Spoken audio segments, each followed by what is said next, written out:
Di akhir surat Al-Kahfi, Allah Subhanahu wa Ta'ala berfirman, "Maka barang siapa mengharap pertemuan dengan Tuhannya, maka hendaklah ia mengerjakan kebajikan, dan janganlah ia mempersekutukan dengan sesuatu pun dalam beribadah kepada Tuhannya."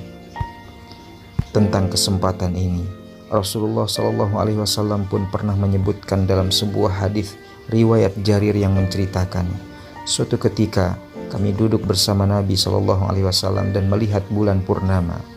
Nabi bersabda, "Sesungguhnya kalian akan melihat Rob kalian sebagaimana kalian melihat bulan purnama ini. Tidak ada penghalang yang menghalangi pandangan kalian." Melihat Allah Subhanahu wa Ta'ala merupakan puncak kenikmatan yang diberikan Allah kepada penduduk surga. Namun untuk bertemu dan melihat Allah tidaklah mudah. Menurut ayat tersebut, setidaknya ada dua hal yang harus dilakukan seorang hamba untuk bertemu dengan Robnya. Pertama, mengerjakan kebajikan, baik kebajikan individual maupun kebajikan sosial.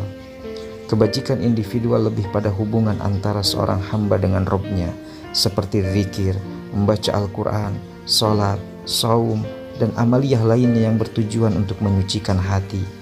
Dengan kesucian hati itu, diri sang hamba akan mudah melakukan berbagai kebajikan lainnya. Sedangkan kebajikan sosial atau komunal erat kaitannya dengan hubungan antara seorang hamba dengan hamba Allah Subhanahu wa Ta'ala yang lainnya.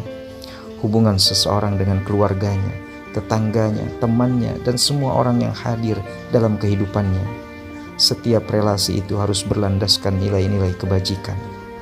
Kedua, tidak mempersekutukan Allah dengan sesuatu pun dalam beribadah.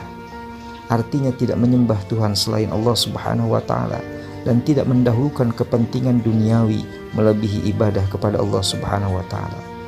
Menyekutukan Allah bisa bersifat i'tiqadi, bisa pula bersifat amali. Menyekutukan Allah secara i'tiqadi artinya meyakini ada Tuhan lain selain Allah Subhanahu wa Ta'ala. Sedang menyekutukan Allah secara amali menganggap usahanya lebih penting daripada pertolongan Allah Subhanahu wa Ta'ala. Menyekutukan Allah secara i'tiqadi dilakukan oleh orang-orang yang tidak meyakini Allah sebagai Tuhan, yakni orang yang tidak beriman.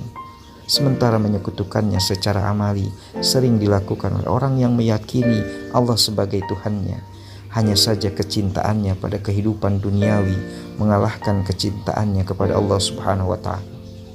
Sehingga dalam amaliyah kesehariannya ia lebih mendahulukan kewajiban duniawi daripada memenuhi kewajibannya kepada Allah Subhanahu wa Ta'ala.